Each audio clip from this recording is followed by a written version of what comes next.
As most of us consider Mahatma Ji, Gandhi Ji, the freedom fighter, he got us the freedom from British Raj on non-violent means. And we call him Mahatma. But let's look at his life. His name, Mohandas Karamchand Gandhi. Born in a small town in Gujarat, Porbandar. And he was the youngest of the family. So question is, how this Mohan became Mahatma? He was not born a prince, or he was not son of a rich person. This man who has been written up the most in the world, the man who has been photographed the most in the world, the man who has impacted this world so much, how did he become? How did this Mohan become Mahatma?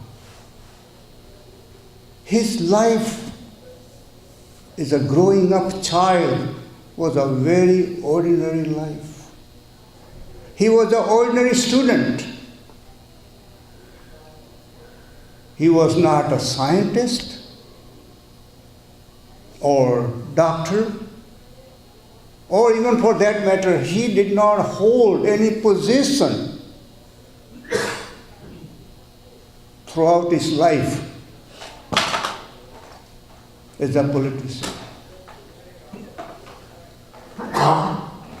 So we are going to examine what shaped his life to reach that we call Gandhi Ji, or we call Mahatma the Great Soul. As a matter of fact, as a growing up, he was influenced by other people. That the meat eating, Hindus don't eat meat. Most of them are vegetarian. But in those days there was a fashion because the British were eating meat. So as a kid, I think the peer pressure and everything with eating meat will make you stronger, just like the British are ruling the country. He got influenced by that and he tried those things. Not only that, in those days as a kid, fashioned to smoke cigarette. Just we see here some of the peer pressure, how the kids do. So he was just like any other kid, pressured, tried smoking. You need the money for that, even he stole the money of the workers. Then questioning, how suddenly he quit. He did not see anything wrong in that, but he quit. You know why he quit? He loved his parents very much. He says, lying to the parents is no. He got shamed that I am doing these things and lying to the parents. So the lessons of truth got him from that day. And you know what other thing influenced? His mother, Putli Bagh. Mother was a devout, religious person, spiritual person. She did a lot of fasting. She would not eat before the sun comes up. So these kids used to make fun of her. And when the rainy season, the sun doesn't show up, she would not eat. And then kids are waiting when sun comes out, they will run to the mother. Mother, sun is out, now you can eat. So, but as a child, some of these impressions got in his heart. Mother used to do a lot of fasting. Mother taught to speak truth. So this truth, fasting, probably ingrained from the childhood. He was an ordinary student. He did not, much impression in the school. But his brother was a lawyer. And he said he wanted to become a lawyer. Not only he tried the college in Rajkot, small college, so on and so forth, but his desire was somehow inside desire to be something or somebody. So he wants to, in those days, just like nowadays everybody comes to America, in those days the fashion was to go to England. Many had gone there, so I want to go to England as to be barrister. Family has opposition, and particularly his mother said, I won't let you go because of the British lifestyle. But Gandhiji or Mohan was adamant about it. He says, anyway I want to go. Whatever you tell me I will do. But I want to pursue my career or my education. So, Mother Putliba was very follower of Jain Sadhu, Bechadasi Maharaj. So, Bechadasi Maharaj came for alms. Jain Sadhu goes to alms for alms. He said, well, you take 3 vows from this Maharaj, that when you are in England, you will never eat meat, you will not take liquor, and you will not touch women. And he did take 3 vows. And mother let him go. But the society, in those days, our Hindu society, you cannot cross the oceans. So he was outcasted. He was outcasted because he was going for the education. Just think about the conditions now or even after that, where we had come. Here, vegetarian now. He's become vegetarian on the ship. He has taken the food with him, so no problem. So at least he survived for 21 days to sailing. Came to England, lived with the family, where all the time meat. He cannot take it. So he was so hungry for vegetarian food. In England in those days, think about it, at age 19 he has gone there. At age 19. For vegetarian food, he would look and he'd walk miles and miles to find the food. One day he found in the store somebody's book on vegetarianism. He just went, look at the book and everything, and the book said everything about. He contacted the person. He went to the vegetarian food. First time in his life he got the vegetarian food. He ate to his satisfaction. Can you imagine? Find the vegetarian food. Not only that, in those days, vegetarianism, now you're talking England in those days, 1885 or 1886, England, vegetarianism. In those days it was considered eccentric. But high intelligent people were involved in the vegetarian movement in those days. And he he joined the Vegetarian Society. He started writing various letters about the vegetarianism. He read a lot of books about vegetarianism. And he met the people, Madame Blavatsky, who was an immigrant from Russia. And she was big in theosophy. And then also he met Annie Besant. And not only that, he served as a secretary of that Vegetarian Society in London. So, see how the person, the willpower he developed, not to break his promise of vegetarian food, he traveled many times, 10 miles, 12 hours and something like that to get the vegetarian food. Once he said, I'm not eating the host lady's house food. So he went to the apartment so he can start cooking vegetarian food, because he learned from the vegetarian magazine how to cook. Never learned anything from India. So some of these things developed. Then he came in, listen to this thing, how the person's life develops. He came into the great minds of England at that time through this vegetarian society.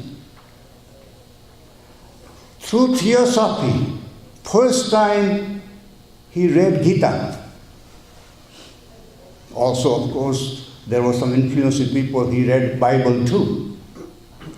But with the impression and company of these good people, he developed some of these characteristics. And of course, he was still British. He loved the British clothes, engaged into fashionable clothes.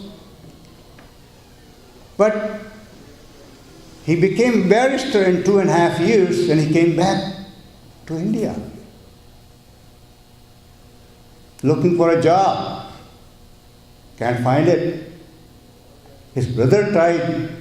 How desperate, you come back from London, back to India, and you can't find a job.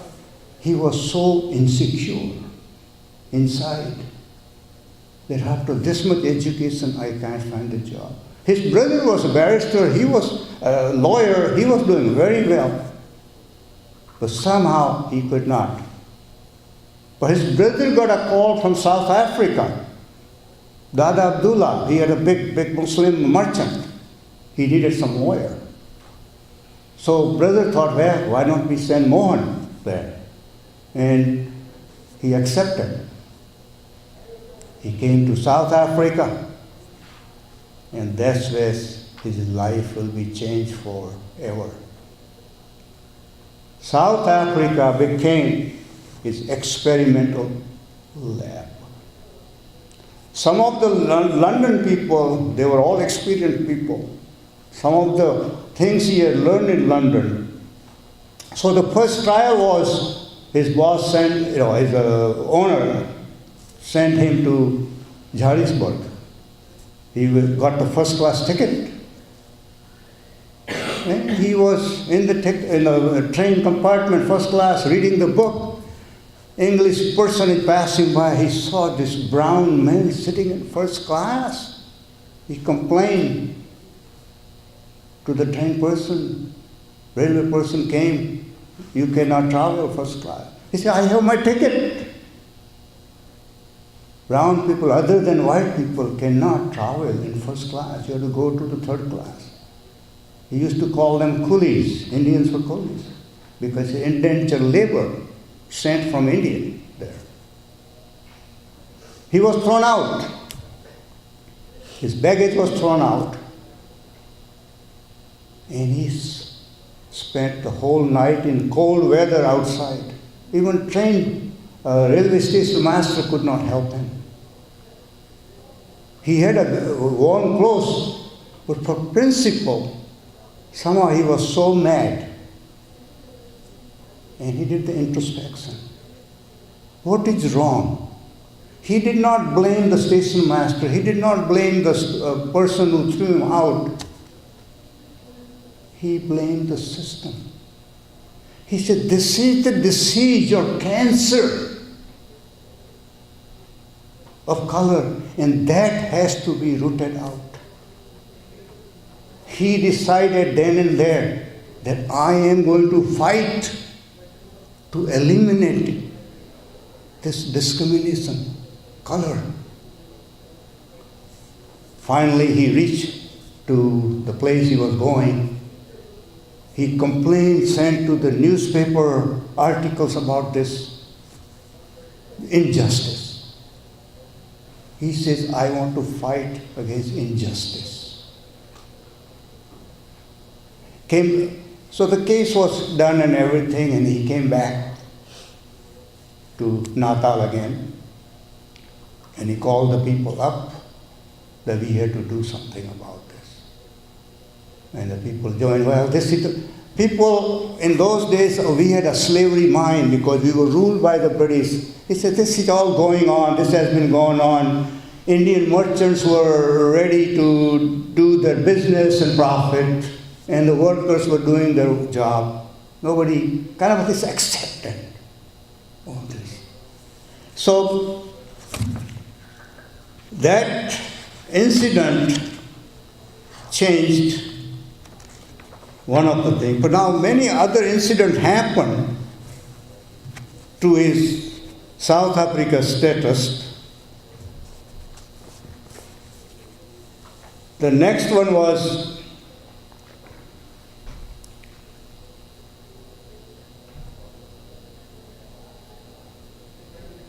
and that during the time he was there, after the practice and everything, he read the book, Tolstoy's book. See, another thing, how people's lives are saved by the good books. He read the book, the Tolstoy, The Kingdom of God is within you. The kingdom of God is within you. What book impressed him was that you renounce the use of force and you prefer your inward perfection to truth and love. And these words echoed with Indian philosophy, ahimsa, non-violence, and truth. After that incident, reading the book, he decided that I am going to fight against the injustices with love, ahimsa, but then he added one more word, truth. And we'll come back to that. Eventually that coined the new word, satyagraha. That's a new term developed by Gandhi. Satyagraha, the truth insistent without violence. You sacrifice yourself. So we'll come back to that. So some of these incidents are shaping his life in South Africa. So his job was done and he was going to leave. Farewell. He came alone. He did not bring the family because it was a temporary assignment. He did not bring Kasturba heavily with him. So he was ready and there was a farewell party. Seth Abdullah had a farewell party. So the many people had, gathered together and thanked him and everything. And there was a paper there. In that paper, they were going to take away the permits and they were going to impose the tax on Indian immigrants. He didn't like that. Those people who were over there, they said, we make the committee. So they make the committee. And they told him to stay on. And they made him secretary of that party. Stay on. He says, I cannot take the money. But if you retain me as a lawyer, then I am giving you something in return. And he stayed as a lawyer, but at the same time he served on that committee. And then he started writing the letters. Now here is again another thing. Educated people. He used this weapon of writing right from Africa. Sending to the newspaper, sending to the legislature the grievances of Indians in Africa. And they did listen to him. So in 1894, he formed the Indian Natal Congress, INC. just like the Indian Congress which was done in 1885, but he made that Congress in India. But then also when he went back, he brought his family back. But at the same time, he toured in India and he wrote to the newspapers how bad conditions are of Indians in South Africa. So it's all over newspaper in India. And then he lectured and he gave the speeches and everything. So this news went to South Africa.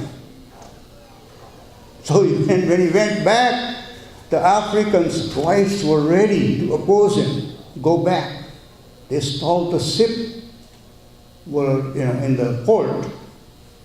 After negotiations and everything, finally, Alexander, he sneaked out. But Supriya's wife saved him, otherwise they would have killed him almost. So the point is that he started suffering all these injustices and anger of the white, because the whites thought these immigrants, just think about this thing, those things happened over those days. They thought these Indians, because the Indian merchants, which was a business, they thought whites, so that was their business. These Indians are taking away the jobs. They have to go back. Or put the hindrances, put more taxes, like a 25 pound, you have to pay the taxes. They have to carry the registration cards. They cannot travel after 9 o'clock at night. All these things were tried to impose, and Gandhi has said that we got to fight these injustices. Still, he was a subject of British Empire. He did not have any malice against British Empire. He thought those people in South Africa were ignoring the proper things. So then there was a war, came out, the Boer and Zulu war, and he was, as a British subject, he said, we should help them. In their time of difficulty, we should help them. So he formed the nursing ambulance corps, and he drafted many Indians. Without pay, they served. And what other thought was, with these good deeds of Indians, the South African whites would relent all these laws and everything.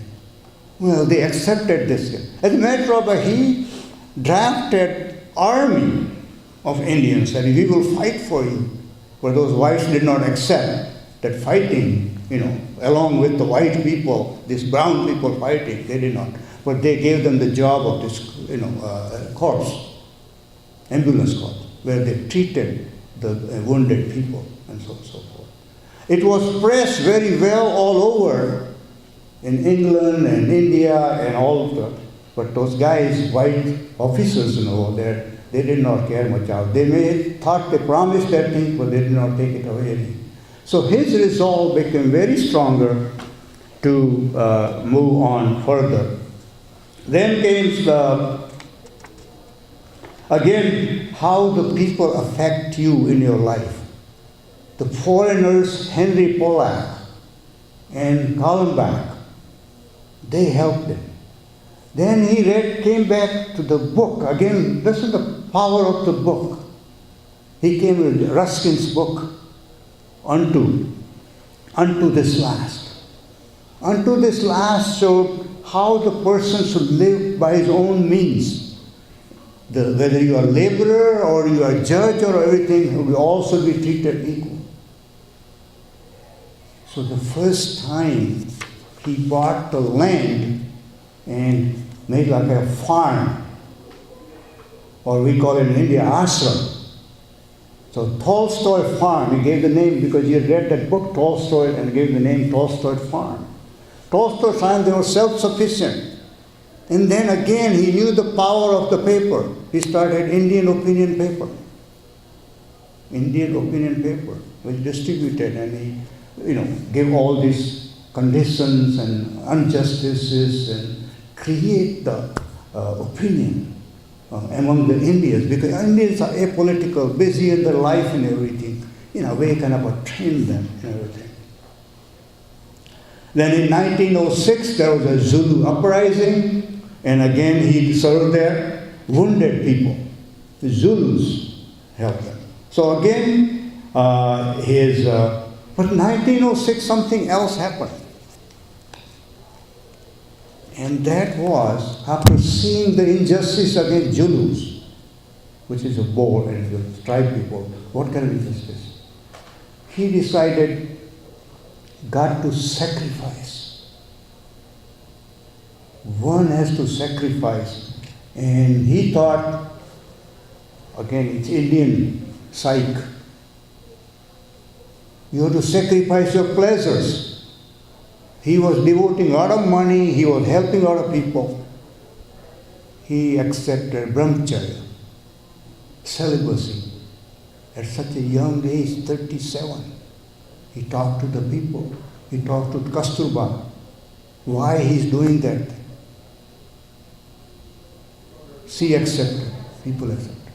So he connected now ahimsa, brahmacharya, and satyagraha. These are, what he's saying, is tools or weapons to fight against injustice. Again, in 1906, British or the white people, because they wanted to control this brown or foreigners or immigrants or whatever, so they brought the fingerprint law and they fought against that one. They brought the registration law, they fought against. Now the movement among Indians, he had created, educated Indians how to rise against it, so they were all cooperating with him. So again, this became his lab, and he got successes as well as failures. But he united all Indians, educated Indians, merchant Indians, and the low-class laborers and everybody else. When the laws came in 1913 again, and he organized the strike, told all the miners, get off the job, they cannot run the jobs. All miners joined it because that law was so bad. One thing, registration. For other thing, they annulled the marriages. Hindu, Muslim and Parsis. No class. That is terrible. Even in that one, Kasturba joined with lots of women, and they burned those registration cards, fire. And with that one, they got the win. They went all the way to the British, and finally that came. So 1913, his greatest test was winner, and mission was over, and he headed back to India. Coming back to brahmacharya, let me give you some incident, see how this life is. Somehow, how this whole thing came about. When he was married at 13, child marriage, in those days those things were very common. Parents arranged the child marriages, and 13, both 13, Kasturba and 13. He was lustful, he was in love with her. But again, both a child. And father got sick in 1815. And at that time, age 15. And he was serving. He loved his parents, so he's serving, attending him. And maybe at around 10 o'clock at night, his uncle must have come. He said, I will, retire you. And he went there. Right away, he jumped in the bedroom. His wife was pregnant.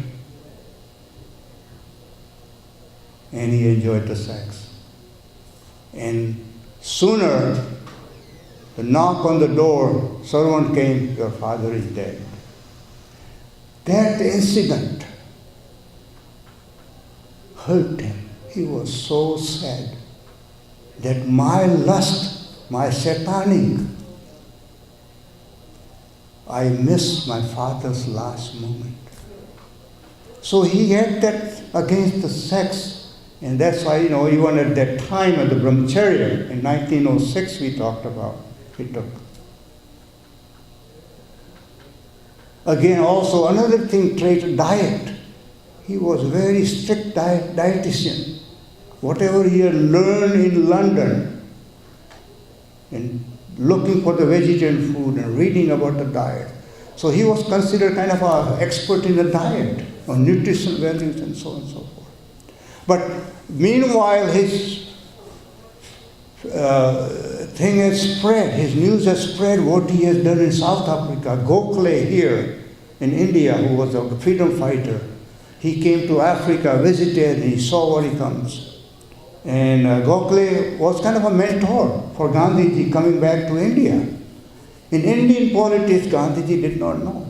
So Gokhale advised him, don't get into the politics right away. Travel in India, know the people, how they live, and so on and so forth. Which he did. He traveled all around India in third class, in people's class, so he can know the people where they are, what they are doing. In 1916, he got a chance. He was called in to speak. 1916, Annie Besant had started Banaras Hindu College, or Banaras Hindu University. And speaker after speaker was speaking and all talking, and the Maharajas with lots of ornaments and came and talked about it and great glorious things. Gandhiji came, and in a simple, straight language, if you want India's independence, we have to sacrifice. I can't understand the people wearing so many jewels while the poor people in India cannot have food to eat. We cannot get our own independence. We have to become independent, we have to sacrifice.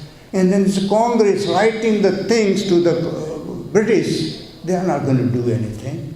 Congress was established in 1885, where all they were kind of an advisory role. They did not do. They did not have a kind of a message how to tackle British other than writing the letters. And in this Congress, they were all barristers trained from London, and they knew the laws or whatever going on in London. Mostly those higher echelon of the people were in Congress party. Not a common man. Gandhiji has traveled after coming back, and he knew where India was, where India lived. Then came 1917, Champaran. You may probably know about the tea gardens, what the landlords were doing. He went there. First, nobody was paying, Congress was not paying attention. Nobody was paying attention to these poor farmers or poor workers, laborers in Champaran, Bihar district. He learned, listened. With that one, couple things he did. Again, this person was a yogi, ascetic person. He do the self-sacrifice than asking others to do that. So what did he do? He started wearing dhoti, single cloth. Poor people of India don't have anything to eat or wear or anything.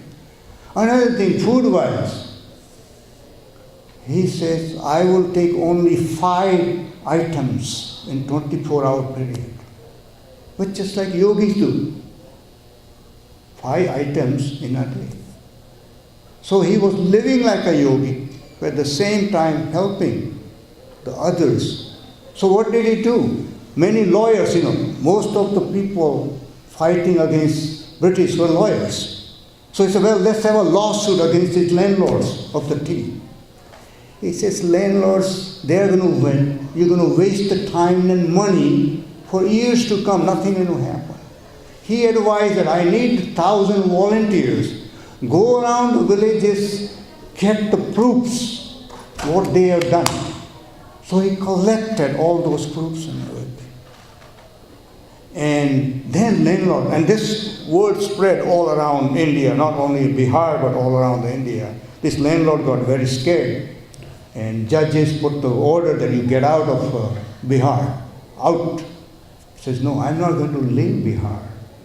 I would accept your jail terms, but I am going to fight against this injustice what you are doing. He was put in the jail. He brought to the court against the judge. He said, yes, I am breaking the law, and you can do whatever you would like to do, and I am ready to accept your punishment. But this injustice is what you are doing. You are sucking these farmers over the years. Cannot go on. Judge has to let him go because they saw thousands of people were outside the courtroom and everything. And those were released. People got their proper wages back and things like that. So these kind of victories. Plus another incident happened in Gujarat, Ahmedabad, Kheda district. Again the famine and everything had happened. He says, don't pay the taxes. Government was trying to collect the taxes. If they don't pay, they will take away their land. So that was that. So again they got the victory with Vallabhbhai Patel was there in Kerala. There was a Bardoli area. But one another thing in Ahmedabad, when he also started an ashram in Sabarmati River, Ahmedabad, because he has to have that kind of a life to live. So he started an ashram. First question came because he wanted to have Harijan, untouchable people. Most of the people said, no, you can't have it. In those days, the casteism was so strong and untouchable, so bad. Even Kasturba said, no, they cannot be there. It was so ingrained in the society that time. So he says, no, I will have that. Otherwise, there is no ashram. Finally, they all agreed. Harijans were allowed in the ashram, and that's another victory. Also, in textile workers in Ahmedabad were fighting against the mill owners, textile owners. And those were the supporter of the ashram. He supported the workers. Landlord shut down the money because they were the one who were supporting the ashram and all this. They went on and on. One textile owner brought the big bag of the money and left it at the ashram. From that one, they were able to do it. But he was so strong about rights of the textile workers. He said, I will do the fasting. He started 3-day fasting. So that was the start of the fasting. It's another weapon against the British and against injustices. So with this kind of act, he was still loyal to the British Empire. And within the law frame, he used to fight all these fights. Then came 1919, Rowlatt Act, Jallianwala Bagh, and the Massacre. Then he changed his mind. No longer I can support the British Empire. He said, I have nothing against the British people. But what you are doing here, you are sucking India away, you are taking away. Also in early final years, he said the cause of all those things is you are taking away the raw materials from here and making the farmers and everybody poor.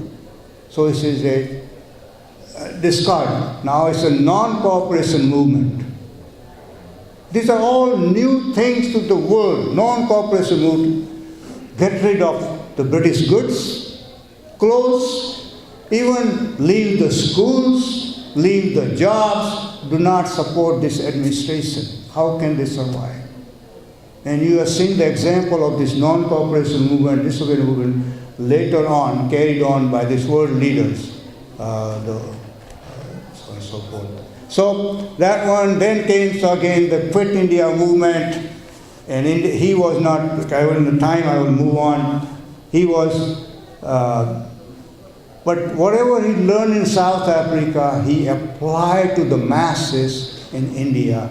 And Indian people really supported him. There were some other people who opposed him, that this peace thing, ahimsa thing would not work, fight, you have to fight against the British and so on and so forth. But he was not ready for that one. He says, you want to self-sacrifice now.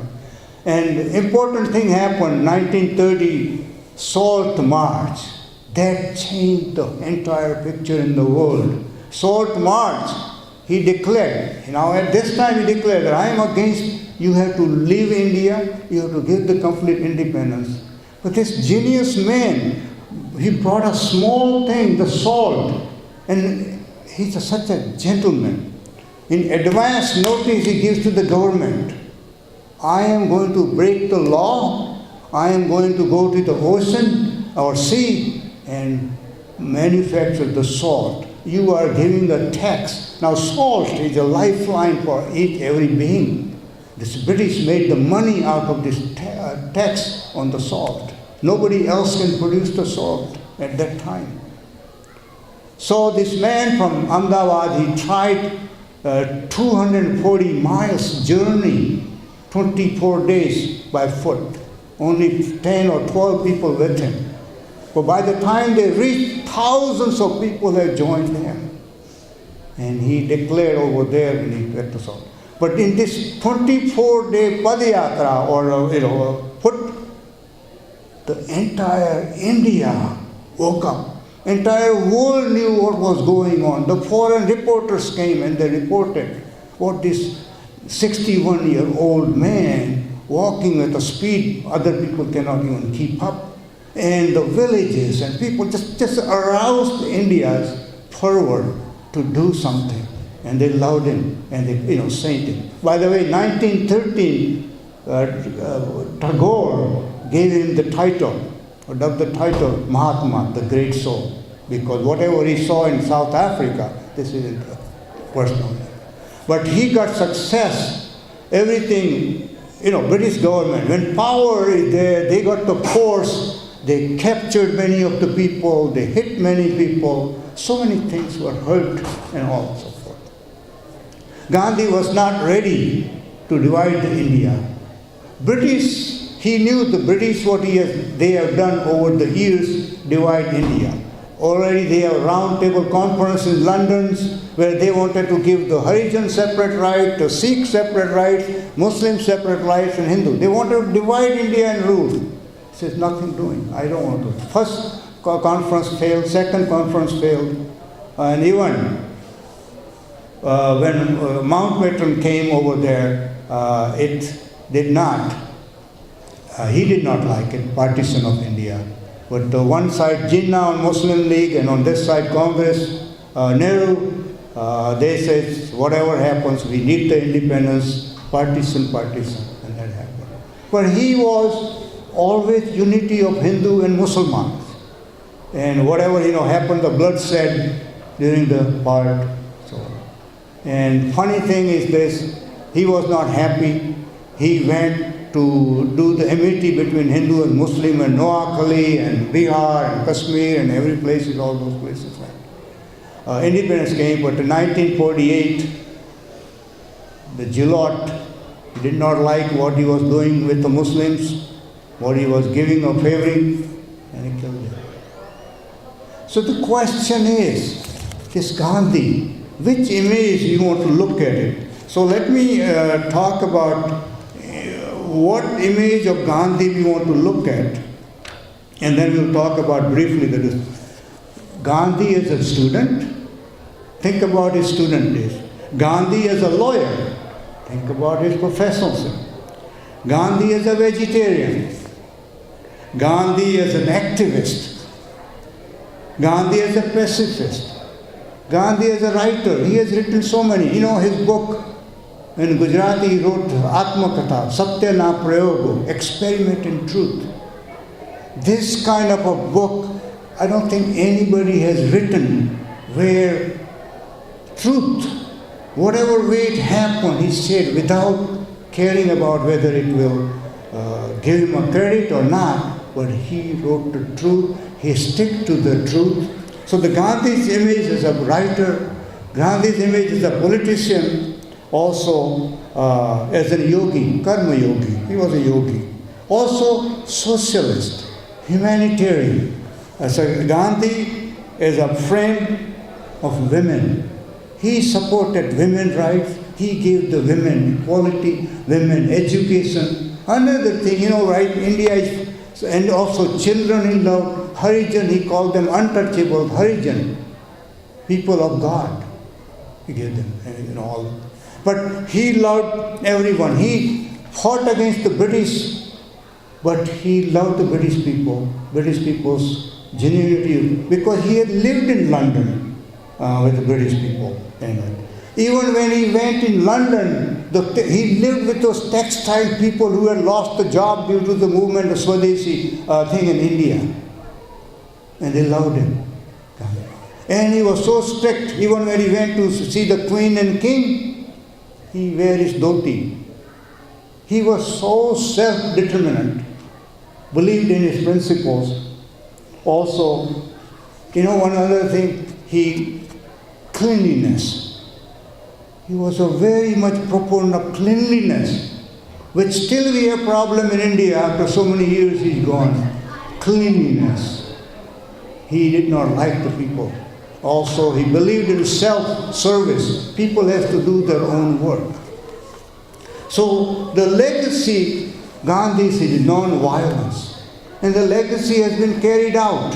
Even though whatever is going on in the world right now, his legacy has produced Nelson Mandela, carried the path, got the freedom to South Africa. Also here in this country, Martin Luther King followed. Also in Poland, Waleska. So some of these movements have helped to get the freedom to the people. So his non-violence, ahimsa, and also another thing, he was compromiser. In order to achieve his means, he don't want to go to extreme. If you can get the compromise, get everyone happy first time, then go to the next step. So that's why this margin, Majur margin, mill owners, there was no union, no strikes, because they worked together. So the compromise, sometimes there are always two sides to the issues. But somewhere on the line you have to come in the bottom, which many times is lacking in many places. So that's another thing. Again, fighting for injustice. Fighting that's equality. That's the message we can take, the whole world can take, whatever is going on in this world, whether it's in India or England or this country, America. A lot of injustice going against the poor people, a lot of inequality going on. And what message is saying, one has to fight, one has to sacrifice by non-violent means.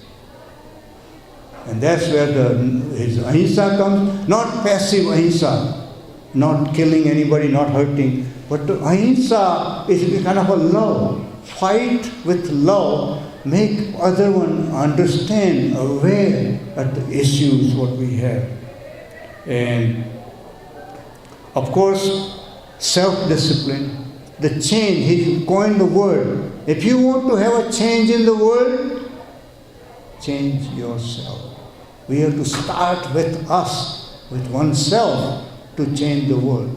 So it's today's duty. We got all the fruits what he gave, but today as an individual, our duty is to act, fight against injustice, participate in a proper democracy, help the other person selflessly, person who when he left this world did not have anything, did not collect the wealth. But what legacy he has left, we are living, and this legacy of non-violence, love, will be eternal as long as men live. So at this point, and on his birthday tomorrow, think about him not just as a father of nation, not as a big saint. Think about his work. Think about what he did. What can we do to carry on his legacy? As an individual, everyone's duty. And that's why he was a genius man. Not only few people, but he kind of encouraged masses to be part of that thing. And he said many times, whatever I did, nothing extraordinary, anybody can do it. So the message is anybody. Many times we say, oh, Mahatma Gandhi, we can't do that. He says, no, yes, you can. You have the power. You have the will, just like anybody else. You have to act on it. So it gives us the power. It gives us the encouragement. It gives us the inspiration to do something, not only for us. Of course we do for us, but for others. Others in the society, those who are less fortunate. So with that one, I'll open up for questions and comments. I think a lot of his principles are being followed by Narendra Modi. Yes. But a lot to do. You are right, the cleanliness. If you remember, if you are following Indian politics, the cleanliness, swachhata, is a big issue right now, in India. And then again, he wanted to uplift Sarvodaya, Sarva Uday, everybody uplifting. In a Modi government, Indian politics, Mahatma Gandhi was not holding any position, but message was get everybody up. The cleanliness. It's a cleanliness thing when he went to Haridwar. Gandhiji went to Haridwar in 1916 or somebody said something. What he saw, the filth over there, what he saw this thing. He says, no. And the cleanliness, he had a campaign in his time. I remember as a kid, we used to go in the street to clean the kind of streets in those days. But somehow it's all forgotten, and again we are back to these old things. And it's a funny thing, many times we live in this country, we follow. It's unfortunate to say that some of us who live here do not follow this principle of cleanliness. We got to follow the cleanliness. We follow to respect the others. He was very punctual about time.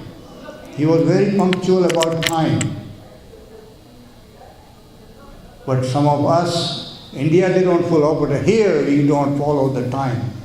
We do not have value. We have time of our value that whenever we want to go, we will go. We do not have value of others' time.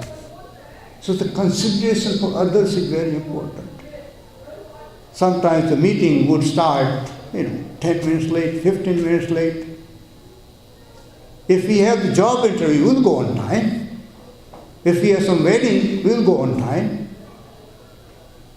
But some meeting where we can learn something, where something is, we do not go on time. So some of the things which Mahatma Gandhi did about, many years ago told us to, we do not follow in our life. And we have so much knowledge. India is full of spiritual knowledge, religious knowledge. Knowledge is there, but we do not act, we do not put in our life.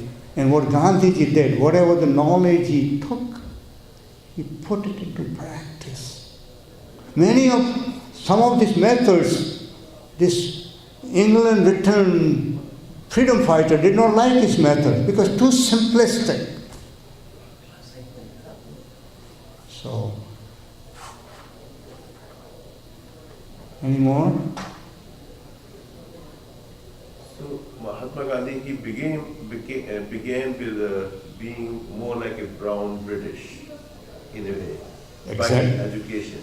Yes. And later he fell off, but with them, so he had to fall out with them. And but still, British didn't do anything against him in a way. Otherwise, I mean, it would have been very easy because if, for them, if they don't want to give independence, they would have just taken him out or done something. Well, yeah, one thing about British, they are law-abiding people. That's the one thing you have to consider. To other people, world history, they are law-abiding. There will be some other, against you, but they are law-abiding. Their judges have stood up in the courts. One judge in Champaran area or someplace, or Salt March, he was a thing. And Gandhi said, you can do whatever you want to do, I will accept that thing. Judge says, by the law, I have to put you in the prison for 6 years. But I would be the most happiest person if the government would do something for you. Even judge had those kind words, but he says, I am abowed by the laws. So whenever he had a trust in British system, because sitting in South Africa, he used to fire the letter in London, fire to it, and they used to listen. But again, the power. Many great people in London supported him.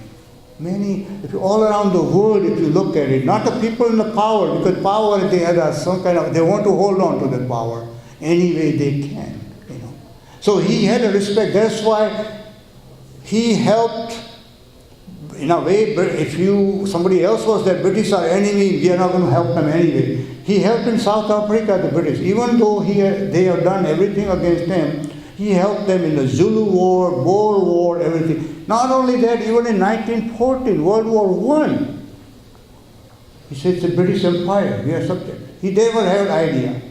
Only when he left, again British government, not British people, 1919, Jallianwala, Bagh, Massacre.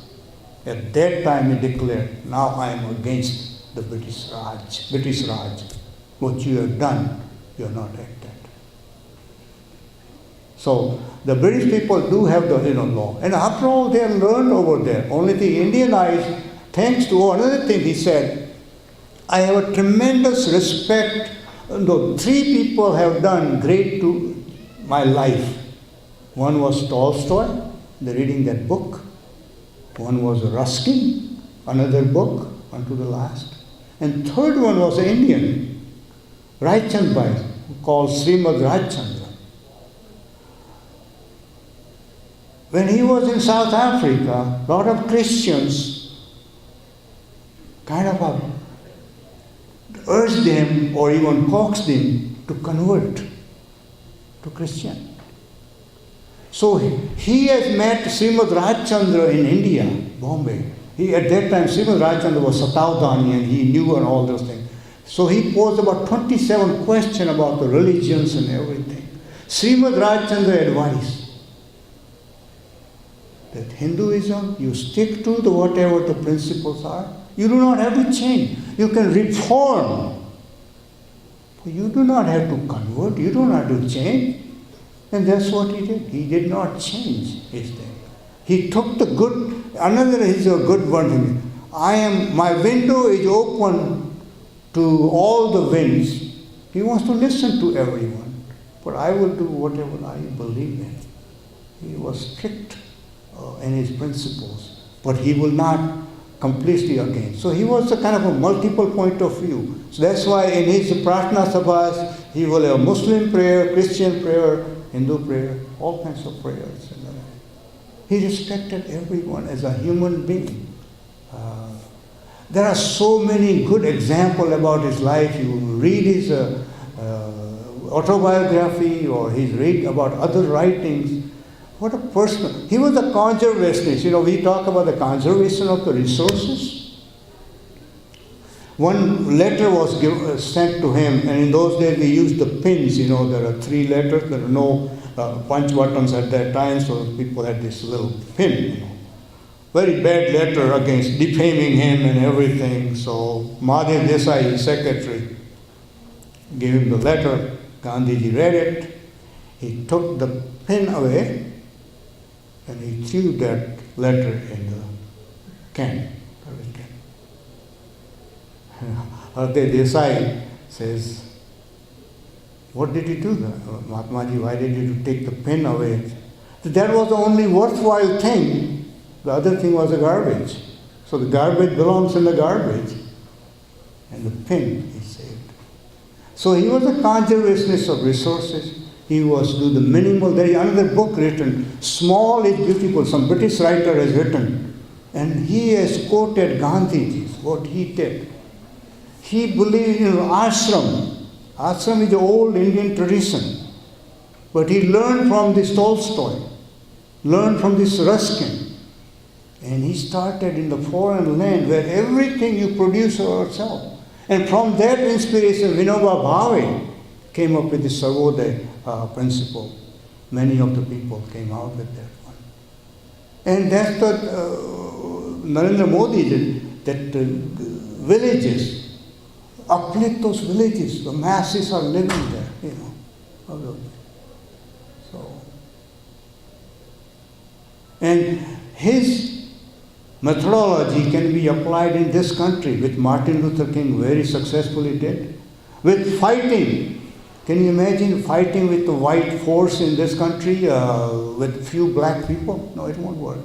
But they employ successfully. In that one, white did support with the black people. Lots of sacrifices.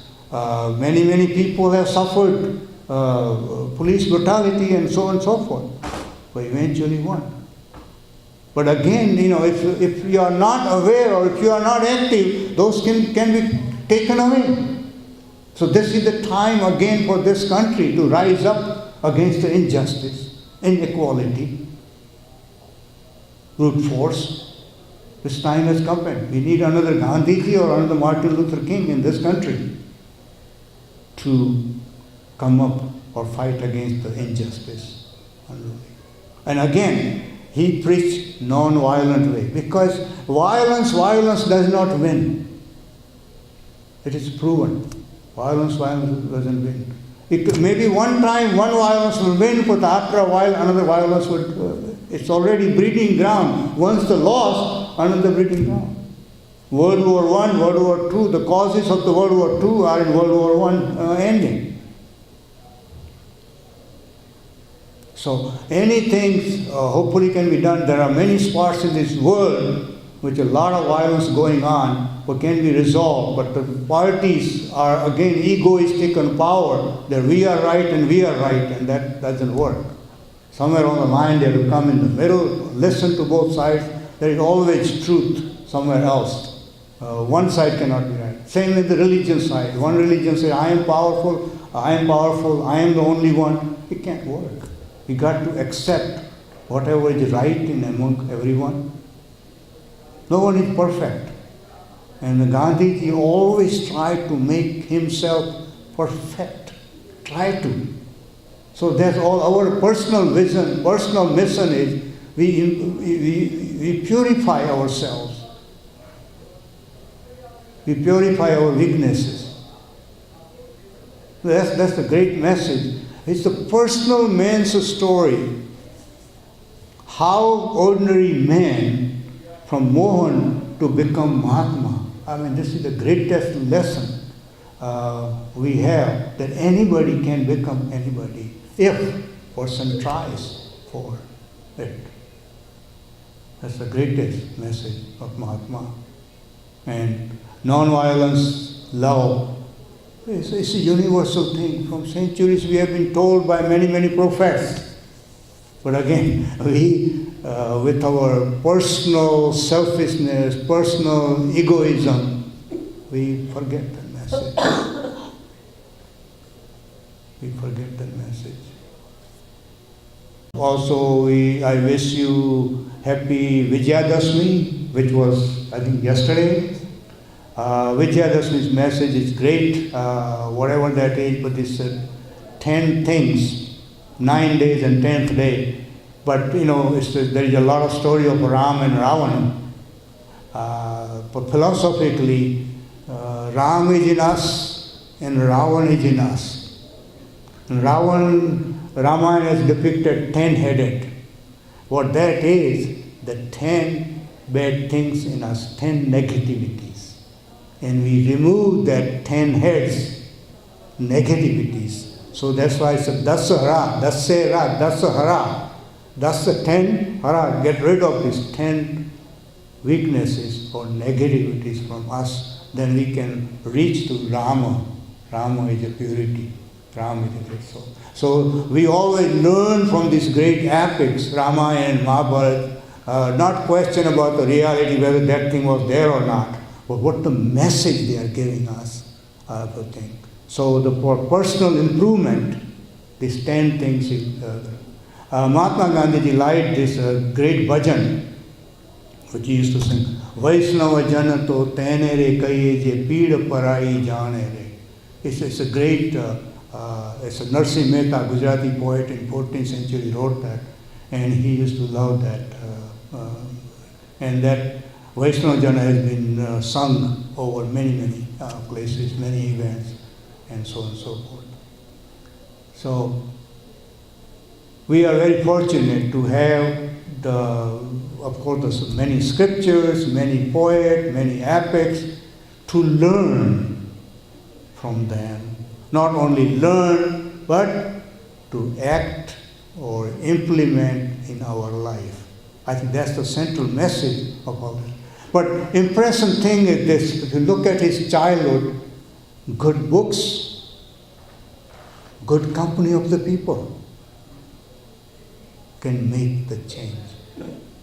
And you alone cannot do it, but then you can join with others who are doing the same thing. It's a collective force. It's very important, whatever we do in our life.